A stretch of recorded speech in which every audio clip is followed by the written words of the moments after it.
سب سے اعلیٰ درجے کا اسلام کیا ہے؟ من سلم المسلمون من لسانہ و یدہ۔ زندگی میں یہ طے کر لو، کوئی کتنا ہی تمہیں دکھ پہنچائے، کوئی کتنا ہی تمہاری بےعزتی کرے، چپ ہو جاؤ، سہ جاؤ۔ مرنے والے کی کیا عزت، کیا ذلت، میں نے تو مر کے دیکھا ہے، اور مجھے یہ حدیث سمجھ میں آئی ہے بڑی اچھی طرح، موتوا قبل ان تموتوا، کہ مرنے سے پہلے مر جاؤ۔ اس وقت اگر میں مر جاتا تو مجھے کوئی گالیاں دیتا تو مجھے کیا نقصان تھا، اور مجھے کوئی نعرے لگاتا میرے لیے تو میرا کیا نفع تھا۔ تو مرنے سے پہلے مر جاؤ، کوئی تمہیں برا بھلا کہے تو تمہارا کیا نقصان ہے، تمہیں کوئی واہ واہ نعرے لگائے تمہیں کیا نفع ہے۔ اگر اللہ راضی ہے تو مردہ باد اور زندہ باد سے بے نیاز ہو۔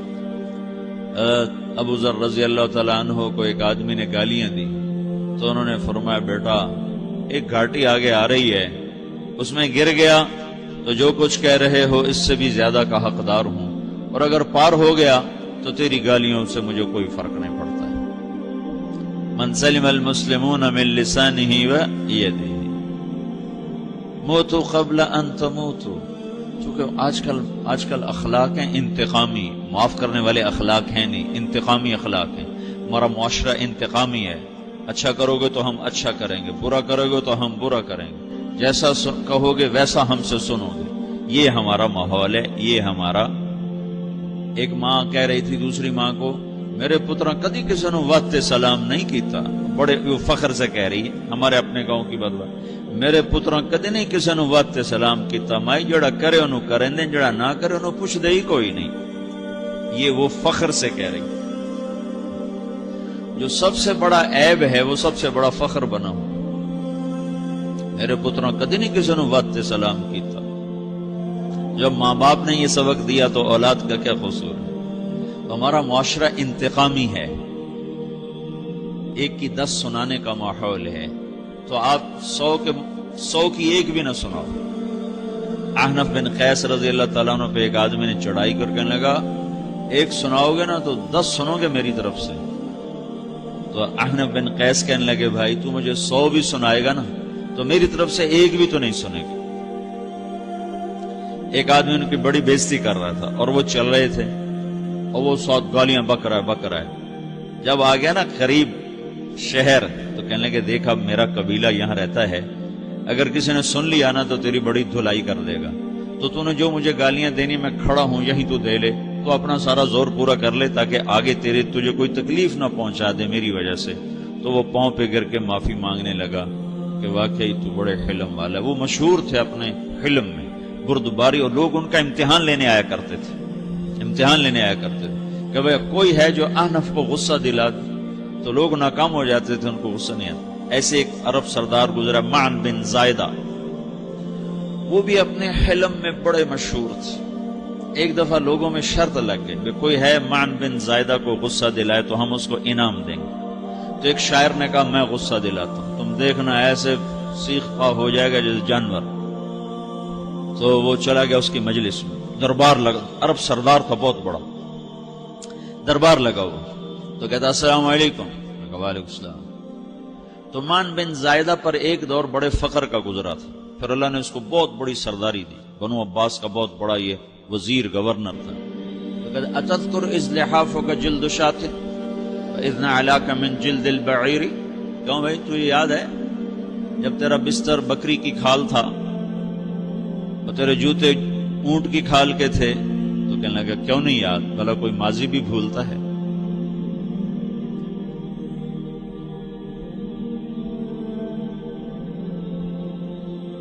تو وہ کہنے لگا پہلا وار تو خطا گا کہ سبحان الذی اعطاک ملکا وعلمک الجلوس علی السریر، تو پھر ساری تعریفیں تو اللہ کی ہیں جس نے تیرے جیسے کو تخت پہ بٹھا دیا۔ کہاں بھئی ساری تعریفیں اللہ کی ہیں، میری تو کوئی اوقات نہیں۔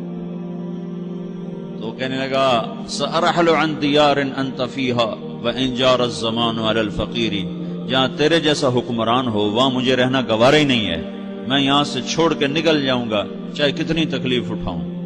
بڑے دربار میں یہ ایک گورنر اور وزیر سے بات ہو رہی ہے، تو وہ کہتا ہے اچھا بھائی اگر تو ہمارے پاس رہے گا تو ہم تیرا اکرام کریں گے، اور اگر تو جانا چاہتا ہے تو پھر رافقت کا سلام،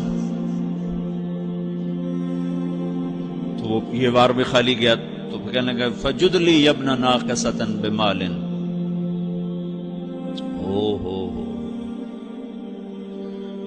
او گندی ماں کے بیٹے مجھے کچھ عطا بھی کر، میں بغیر پیسے کے سفر کیسے کروں گا؟ عرب کو کسی کو بھی ماں کی گالی دے دینا پھر عرب سردار ہو۔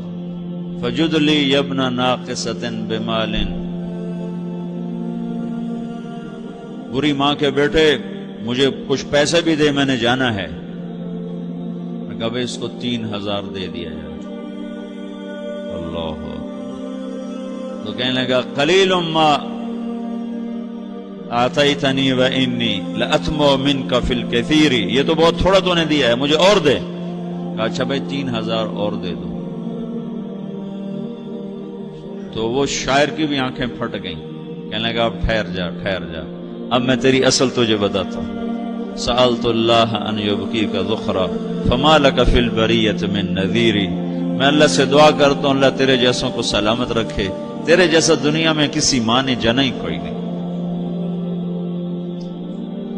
فمنک الجود والافضال حقا وفضل یدیک کالبحر الغزیر، تو ہی سخی ہے، تو ہی کریم ہے، اور سمندر بھی تیری سخاوت کے آگے کچھ نہیں ہے۔ تو نے کہا اچھا بھائی تو نے ہماری برائی کی، ہم نے تمہیں 6000 دیے، اب تو نے ہماری تعریف کی، اب 10,000 اور دے دو اس کو۔ باتیں ہی رہ گئیں، باتیں ہی رہ گئیں۔ کہاں سے لائیں ایسے لوگ؟ ہمارا معاشرہ انتقامی ہے، بدلہ لینے کا ہے، بدلہ لینے کا۔ تو میرے ساتھ کیا میں نے بھی کرنا ہے۔ اعلیٰ درجے کا اسلام یہ سکھا رہا نہیں چپ ہو جاؤ، سلام مت بن جاؤ، سلامتی بن جاؤ، سلامتی کی علامت بن جاؤ۔ من سلم المسلمون من لسانہ ویدہ۔ اب وہ سوال کرتا ہے یا رسول اللہ ای الایمان افضل، سب سے اعلیٰ درجے کا ایمان کیا ہے؟ اسلام کیا ہے؟ کلمہ، نماز، روزہ، حج، زکات۔ اعلیٰ درجے کا اسلام کیا ہے؟ من سلم المسلمون من لسانہ و یدہ۔ یہ اخلاق کا ادنا درجہ ہے، ادنا درجہ ہے۔ ادنا درجے پر پہنچ کر آپ اسلام میں اعلیٰ درجے پر آ سکتے ہیں۔ وہ سوال کرتا ہے ایمان کیا ہے؟ تو آپ نے کہا اللہ پر، فرشتوں پر، کتابوں پر، رسولوں پر، موت کے بعد کی زندگی پر، تقدیر پر۔ اب ایک اور سائل سوال کرتا ہے ای الایمان افضل، سب سے اعلیٰ درجے کا ایمان کیا ہے؟ تو آپ نے فرمایا حسن الاخلاق، اچھے اخلاق سب سے اعلیٰ درجے کا ایمان ہے۔ جو آدمی اسلام میں، جو آدمی اخلاق میں، جو مرد عورت اخلاق میں ادنا درجے پر ہوتا ہے وہ اسلام میں اعلیٰ درجے پر پہنچتا ہے۔ اب اگر وہ اخلاق میں اعلیٰ درجے پر آ جائے تو اب یہ کہاں پہنچے گا؟ اب یہ کہاں پہنچے گا؟ میرا نبی کہہ رہا ہے سب سے اعلیٰ درجے کا ایمان ہے حسن اخلاق، حسن اخلاق۔ ابو ہریرہ نے پوچھا یا رسول اللہ وما حسن الاخلاق، یہ بھی ایک اور حدیث ہے، یا رسول اللہ حسن اخلاق کیا چیز ہے؟ تو آپ نے 3 چیزیں فرمائی، تصل من قطعک وتعطی من حرمک وتعفو عمن ظلمک، جو تم سے توڑے نہ تم اس سے جوڑو، نہیں کرتا سلام نہ کریں، کوئی ہم چھوٹے باپ کے ہیں، ہم تو کبھی بھی نہ کریں، ہم تو کبھی بھی نہ منہ تھوکیں بھی نہیں ہم تو میرا نبی کہہ رہا ہے جو توڑے تم اس سے جوڑو، جو محروم کرے اسے عطا کرو، جو زیادتی کرے اس سے درگزر کرو۔ یہ 3 کام جو عورت مرد کر لے گا یہ اخلاق کے اعلیٰ درجے میں ہے۔ جب یہ اخلاق کے اعلیٰ درجے پر پہنچتا ہے تو پھر میرا نبی کیا بشارت دیتا ہے؟ ادنا درجے پر پہنچ کر تو اعلیٰ مسلمان کی بشارت ہے، اور اخلاق میں اعلیٰ درجے پر پہنچ کر میرا نبی کہتا ہے کاد الحلیم ان یکون نبیا، اعلیٰ اخلاق والا بس نبی بنتے بنتے رہ جاتا ہے۔ اعلیٰ اخلاق والا ایسے ہے جیسے کہ نبی، قریب ہے کہ وہ نبی بن جائے، یہ تو ہے نا ترجمہ، لیکن ہم ہمارے اردو میں کہتے ہیں وہ نبی بنتے بنتے بنتے رہ گیا۔ کیا مطلب؟ کہ اس میں اور نبی میں صرف نبوت کا فرق رہ جاتا ہے، باقی وہ سب کچھ حاصل کر لیتا ہے۔ تو یہ سارے دین کا میں نے آپ کو خلاصہ بتایا ہے کہ میری آپ کی ضرورت ہے کہ میرا اسلام اعلیٰ درجے کا ہو، من سلم المسلمون من لسانہ و یدہ، میرا ایمان اعلیٰ درجے کا